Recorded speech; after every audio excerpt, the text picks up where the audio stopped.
ABC News. This is Primetime Thursday with Diane Sawyer and Charles Gibson. Now from Times Square, Charles Gibson.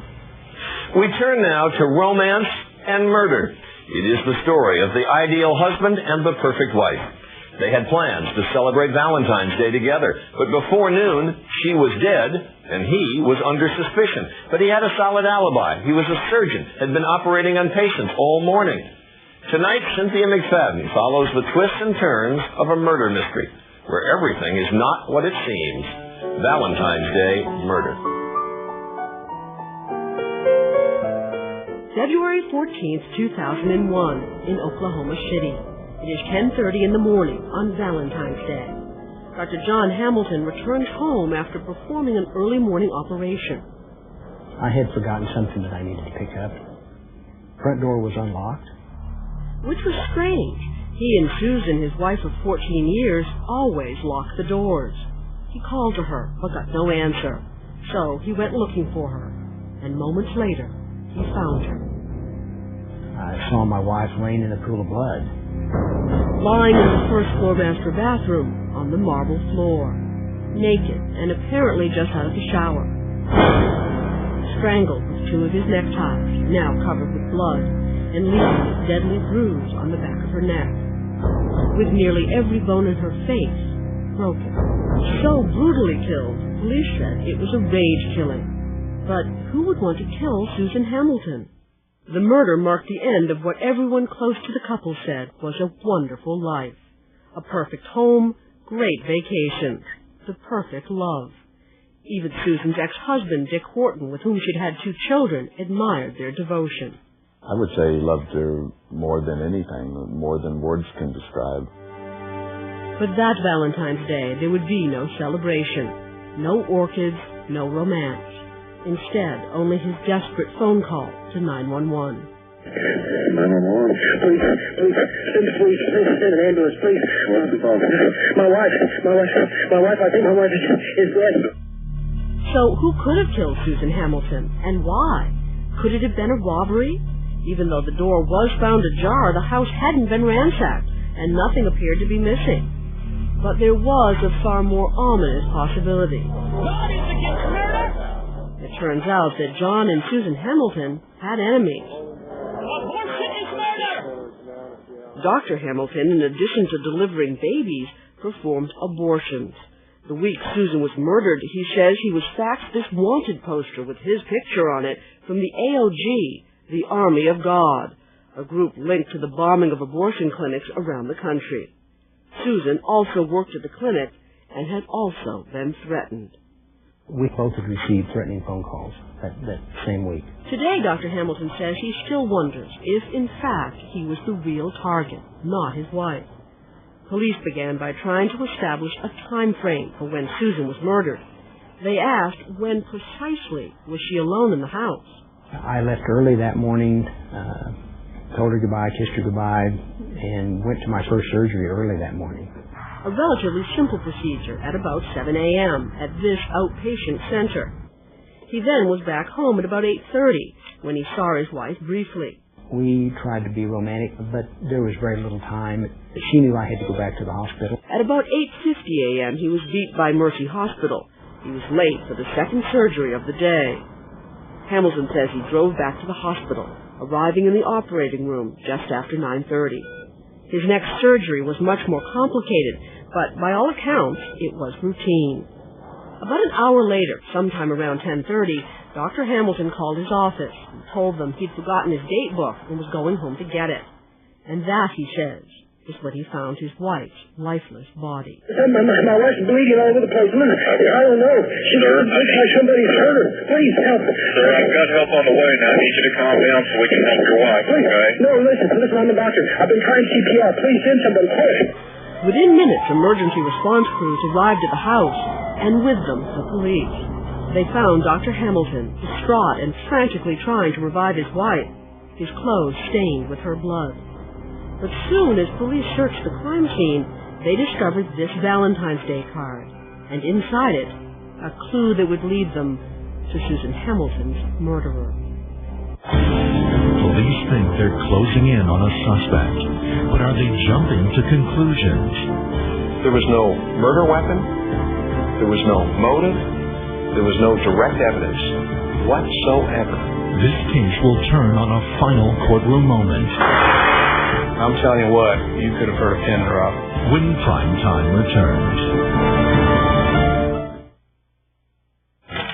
Isn't it great to get something extra? The JCPenney President's Day sale, Thursday through Monday. Save 20 to 50% store-wide. Get an extra 10% off any purchase or an extra 15% with your JCPenney card. It's all inside JCPenney. The Bannon's toothpaste stop fighting plaque before their first sip of coffee. But Colgate Total protects for 12 hours, even after eating and drinking. Isn't it nice to know you use Colgate Total? Colgate Total, 12-hour protection.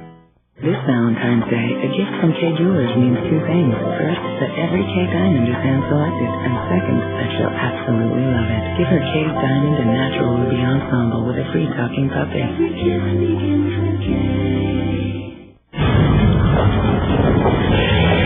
It's capable of taking you to places on Earth that are pretty rough. So the all-new 4Runner has been designed to be even more spacious and comfortable along the way. You'll feel like you finally got some breathing room between yourself and everyone else. The all-new 4Runner. No other SUV has ever been on its terrain. How do you avoid getting sick when you read in a car? Well, you don't read. Anything else? Good. This custom hydraulic system gained international appeal after a showcase at an auto show. Center stage? It was in the back, but had good foot traffic. Anyway, the mechanic uses FedEx Global Trade Manager to help find and print shipping documents, estimate duties and taxes, and they're on the international scene before you can say later, host. Later, host. Too late. That was fast. Not fast enough. Later, host.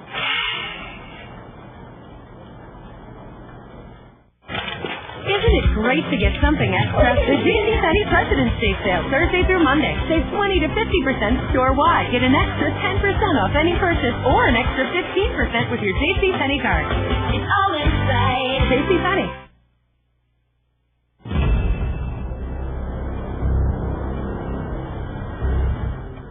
As we continue, a beautiful woman is dead, and police are closing in on a suspect. Cynthia McFadden is back on the case.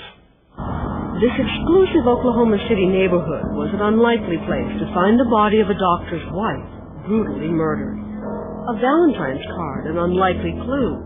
A card that might have passed unnoticed if it weren't for the handwritten message on the side and the fact that the writer was now dead. Obviously, I bought this before last Monday. I can't specifically say what her thought was when she wrote that, and I'm not even sure when she wrote that. The card was from Susan Hamilton to her husband, John. There was more. I bought my cards 2 weeks ago, so I guess maybe they don't seem so appropriate now. But I do love you. Have a good day. Susan. To investigators, it was a sign that all was not as it appeared in the Hamilton household. Detectives quickly found out that in the weeks before she was murdered, she and her husband had begun to fight. Susan discovered that John had lied to her about calls he'd made on his cell phone to a topless dancer, some 60 phone calls in 3 months. Susan suspected an affair.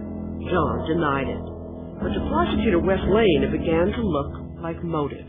She had told people that she was very seriously considering divorcing him. Dr. Hamilton has never given an on-camera interview before. We asked him about the charges against him. Do you believe that your wife was on the verge of divorcing you? No, not at all. Had you been having a love affair with a former patient, a woman who was a stripper? No, I was not. The prosecutor says that she, on that Valentine's morning, made it clear to you she had it, the bond was broken, she wanted to walk away, and that you snapped. That's not how I handle things. I don't just snap. There was no murder weapon. There was no motive. There was no direct evidence whatsoever. Clark Brewster, now one of Hamilton's attorneys, says police and prosecutors jumped to conclusions when they threw his client in jail and charged him with murder. It was a sensational case. Here's a doctor, a prominent doctor. He had blood on him from trying to revive her. Also, when you look at the timing of the case itself, It was virtually impossible for him to have committed that murder. It doesn't make any sense whatsoever. Yes, it does, says Prosecutor Wes Lane. It was less than a 10-minute drive to the hospital, and Dr. Hamilton had nearly an hour of unaccounted-for time. Lane says Dr. Hamilton had a motive, the opportunity, and somehow the composure to commit murder between surgeries. The way surgeons are trained is under extreme stress. And what happens under extreme stress is that they revert to their training. And he had to have focused on that second surgery because his life depended on it. The prosecutor's theory means that you would have had to commit murder, brutally murder your wife in between two surgeries. And that's ridiculous. Impossible? Everybody that worked with me that day said that was ridiculous. With no murder weapon, no witnesses, and a highly regarded surgeon as the defendant, the prosecutor would have to turn to science to make his case. At trial, the state's crime scene expert testified that Dr. Hamilton's left shoe was spattered with blood in a way that indicated his shoe was there when his wife was murdered. In the Hamilton case, we have spatter. Tom Bevel, Dr. Hamilton's blood expert and a former police officer, rebutted that testimony. Some of the blood that is found on his clothing certainly could be consistent with his statement as to what he was doing. Consistent with trying to save Susan's life with CPR. My wife was laying in a huge pool of blood, and not only did I do CPR, but I picked her up. I was holding her. At this point, the testimony of the expert seemed to be a standoff. That is, until the prosecutor asked the last witness in the trial, Tom Bevel, one final question. I asked him something like, if there was anything else that we missed that he thought was pertinent. He said, yeah, there was something. The blood spatter that was up the right sleeve of John Hamilton. And then I asked him, what's consistent with his blood spatter? Bevel says it was clear what he had to do. His loyalty was to his client, but his obligation was to the truth as he saw it. When I saw those stains on the inside, it is almost a neon sign pointing towards the wearer of this shirt being associated with the beating. Tom Bevel showed us how he believed it happened. How, as Dr. Hamilton struck a blow to his wife's head, it would have sprayed blood from the pattern he found inside Dr. Hamilton's sleeve. If I was slamming this into the object where there is a blood source, that is creating spatter that is traveling back and going into my sleeve as well as the outside of my sleeve. In my opinion, Dr. Hamilton did deliver blows to the victim, his wife, and killed her. Moments like that in a courtroom just don't happen like that. They do on Perry Mason, but they don't in the real world. It was astonishing. Astonishing even to Dr. Hamilton, who says his own expert got it wrong. You didn't know that he was going to essentially testify that you were the killer. No, not at all. The jury deliberated for less than 2 hours before delivering the verdict. The defendant is guilty and fixed punishment and imprisonment for life without parole.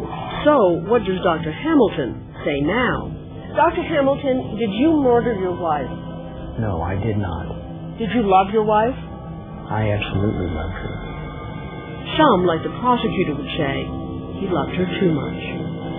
John Hamilton loved his wife Susan to death.